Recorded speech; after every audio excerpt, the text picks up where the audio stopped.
Quick skincare truth. Are Indian consumers getting second-rate formulas? Big brands like L'Oreal or Maybelline sometimes selling different versions of same product in different places.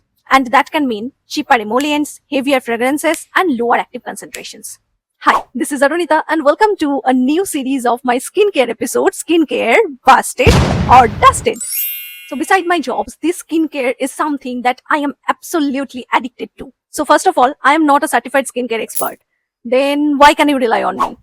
So I grow my skincare knowledge by deep diving research, experiments, sometimes so intense that quite a few times I managed successfully to break my skin barrier and vice versa also. And similar experiences gathered from consumers and mostly these days studying about science-based formulation and facts that helps to bust the skincare myths and helps to break the chain of fooling customers by some skincare brands for years. And as an Indian skincare consumers, you must know some terms like formulations, ingredient transparency, fragrance overload, and preservatives. So let's break down this.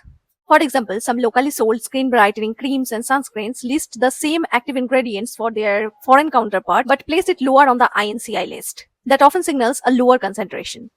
Brands that often comes up in a debate like Glow & Lovely, formerly Fair & Lovely, and Pond's, plus some budget lines from multinational brands, consumer often report softer claims, stronger fragrances, and more fillers in those versions.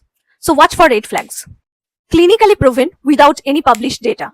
Before or after photo that looks filtered, vague dermatologist recommended badges, and big natural or clean labels while only tiny extracts are present. Here is a first habit to form. Always read the INCI list. Ingredients are listed by concentrations. So the higher an active ingredient appears, the more of it the product likely contains. Avoid products that list fragrance on the top. Prefer broad spectrum SPF 30 with zinc oxide or avobenzone. Patch test new products and rely on independent reviews, consume forum posts, and lab test reports when available instead of only marketing claims.